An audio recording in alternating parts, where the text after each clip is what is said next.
You walk into a dealership, you fall in love with the look, the badge, the promise, and you hand over 30, 40, sometimes $50,000. Then 6 months later, you're back at the dealership, not for an oil change, for an engine replacement. That's the reality for thousands of owners driving these 7 SUVs right now. These aren't obscure models from forgotten brands. These are names you see on every highway, every parking lot, every family driveway in America. And that's exactly what makes them so dangerous. Today, we count down from 7 to 1, and I promise you, the closer we get to number 1, the worse it gets. Let's go. 7. Chrysler Pacifica Hybrid. We open at number 7 with a vehicle that was supposed to change everything for families. The Chrysler Pacifica Hybrid arrived with a bold pitch, all the practicality of a modern minivan wrapped in eco-friendly hybrid technology. Fuel savings, reduced emissions, a vehicle you could feel good about. Sounds perfect, right? The reality has been anything but. The hybrid powertrain at the core of this vehicle has been a reliability disaster. Owners report the system shutting down without warning, sometimes mid-drive, sometimes in a parking lot, sometimes on the highway with a car full of kids. You plan a family road trip, you load up the luggage, buckle in the children, and somewhere along the way your $40,000 minivan just stops cooperating.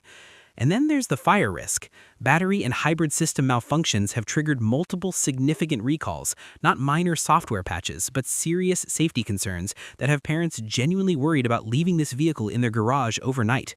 When your minivan becomes a fire hazard, the fuel savings stop feeling like savings at all.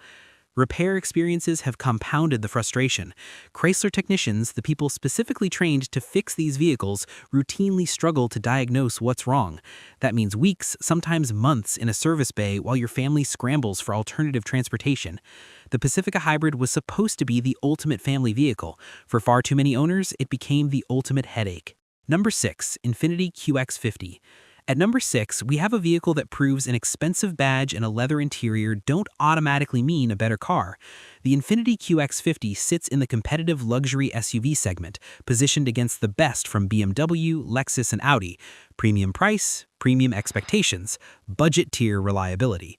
Here's the uncomfortable truth about the QX50. Underneath all that luxury trim, it shares its turbocharged 3-cylinder and continuously variable transmission with the Nissan Rogue.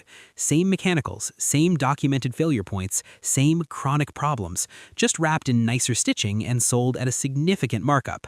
The variable compression engine technology sounds impressive in a brochure. In practice, it's overcomplicated and fragile. Internal bearing failures, link damage, and unexpected breakdowns are well documented in owner communities. And when the CVT goes, and for many owners it does, there's no rebuilding it. You're looking at a full replacement, and the bill will hurt regardless of whether you're still under warranty. Consumer Reports has rated the QX50's reliability well below average for its segment.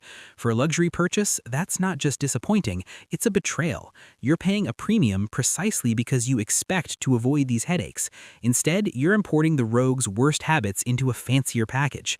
If you want genuine luxury reliability, the QX50 is not where you'll find it. Number 5, Ford Bronco Sport. Number 5 goes to a vehicle that rode one of the most powerful waves of automotive nostalgia in recent memory. The Ford Bronco Sport launched as a compact adventure machine, rugged styling, off-road credentials, and a name that carried decades of heritage. It flew off dealership lots. And then the problems started arriving. At the center of the Bronco Sport's troubles is its 1.5-liter EcoBoost engine, specifically a critical flaw involving cracking fuel injectors. When a fuel injector cracks, fuel can leak, and leaking fuel near a hot engine creates a fire risk. This isn't a hypothetical worst case. Ford issued a formal recall over it. For owners who had already experienced the terrifying moment of smoke rising from their hood on the way to a campsite, the recall came too late to prevent the damage, emotional and financial. Beyond the fire risk, the EcoBoost engine has earned a reputation for turbocharger failures and overheating problems. These are failures that leave drivers stranded, sometimes in remote areas far from cell service, which is precisely where Bronco Sport owners tend to drive. The irony is brutal. A vehicle marketed for off-road adventure that regularly fails in exactly the environments it was built for. Ford has covered many of these engine replacements under warranty, but the sheer volume of replacements raises serious long-term questions. How many times can an adventure vehicle visit the shop before it stops being an adventure vehicle and starts being a liability? Number 4, Nissan Rogue. Halfway through our countdown, and we arrive at number 4, one of the most common vehicles in American roads and one of the most financially dangerous to own. The Nissan Rogue is everywhere. Crossover parking lots are full of them, and that widespread popularity is part of what makes its reliability problems so significant. The Rogue's turbocharged 3-cylinder with variable compression technology is the source of most of the suffering. The concept is genuinely ambitious, a system that adjusts its compression ratio on the fly for optimal efficiency. The execution, however, has produced some of the most alarming failure patterns in its segment: internal bearing damage, link failures, and engines that give out on the highway with virtually no warning. For owners who've heard that sudden knocking sound while cruising at 70 miles per hour, it's an experience they don't forget quickly. The CVT transmission sitting alongside that engine adds a second layer of financial exposure. Unlike conventional transmissions, the Rogue CVT cannot be rebuilt when it fails. The only option is a full replacement, a repair that can cost several $1,000s and arrives without much predictability. The NHTSA has launched a formal investigation into the Rogue's engine failures. When a federal safety agency opens an inquiry into your vehicle's reliability, that's not a rumor. That's a documented failure pattern at scale. Owning a Rogue in its problem years doesn't just cost money, it costs peace of mind. Every commute carries a quiet anxiety. Today might be the day. Number 3. Jeep 4e models. We're in the top 3 now, and number 3 belongs to a brand that built its entire identity on toughness: Jeep, specifically the 4e hybrid lineup, the Wrangler 4e and Grand Cherokee 4e, vehicles that were marketed as the perfect marriage of legendary off-road capability and modern hybrid efficiency, the best of both worlds. In practice, many owners feel they got the worst of both. The hybrid battery system, which should be the technological centerpiece of these vehicles, has been linked to malfunction reports serious enough to include fire risks. Battery failures in off-road-oriented vehicles create scenarios that are genuinely alarming. Imagine a trail deep in the backcountry and the smell of something burning coming from underneath your Wrangler. That's not an adventure, that's a crisis.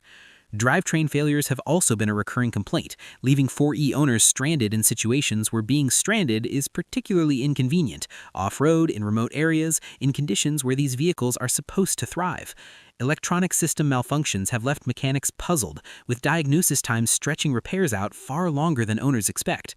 Add to all of this a particularly cruel flaw: the hybrid system performs poorly in cold weather, reducing efficiency and capability precisely when you might need both most. For a brand whose core promise is conquering any terrain in any condition, a hybrid system that underperforms in winter is a fundamental failure of identity. Jeep fans expect a lot from these vehicles. The 4e models, too often, deliver frustration instead. Number 2. Chevrolet Silverado and GMC Sierra. Number 2 is actually 2 trucks because they share the same engine, the same technology, and the same deeply frustrating reliability crisis. For generations, these names stood for American automotive durability, the trucks that built careers, hauled equipment, and crossed the country without complaint. That reputation is now under serious pressure. The culprit is cylinder deactivation technology, a system designed to improve fuel economy by shutting down engine cylinders under light load. On paper, it's clever. In practice, it's causing lifter failures at a rate that has shocked owners and generated class action lawsuits against General Motors. When lifters fail in these engines, the damage doesn't stop there. In many cases, the failure cascades into full engine replacement territory, a repair measured in thousands of dollars, weeks of downtime, and enormous frustration even when covered under warranty. The 10-speed automatic transmission paired with these engines has its own documented issues: rough, unpredictable shifting, sudden failures. For a truck you're counting on to haul a trailer or get to a job site, transmission unreliability isn't a minor inconvenience, it's a fundamental problem. The lawsuits aren't frivolous complaints from a handful of unhappy customers. They represent a widespread pattern that GM has struggled to address convincingly. Trucks with this history of dominance shouldn't be generating this volume of courtroom activity. For buyers who need a truck they can genuinely depend on, the Silverado and Sierra, in their recent problem years, have become a gamble. Number 1. GMC Yukon, Chevrolet Tahoe, and Cadillac Escalade. And this one stings the most because these vehicles carry the highest price tags, the highest expectations, and the heaviest financial consequences when things go wrong. The GMC Yukon, Chevrolet Tahoe, and Cadillac Escalade occupy the top of the full-size SUV market. These are aspirational vehicles, status symbols, family flagships.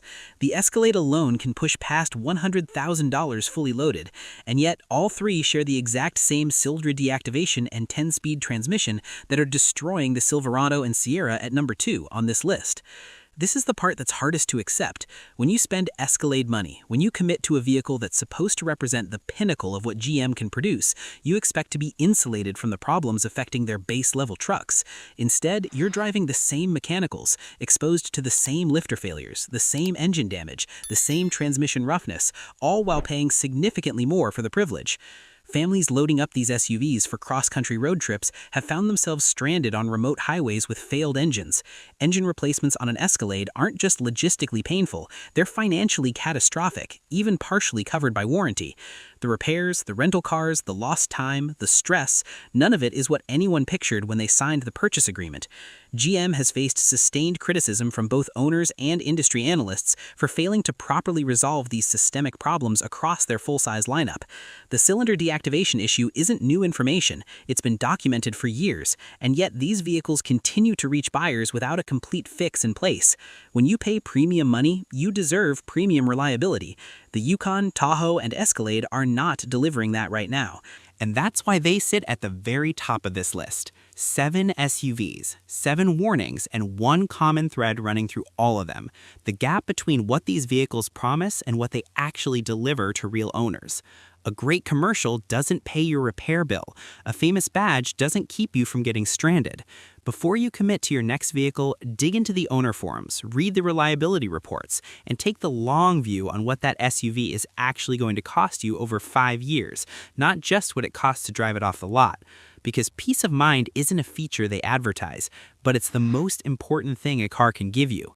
Stay sharp, do the research, and make sure your next ride works for you, not against you.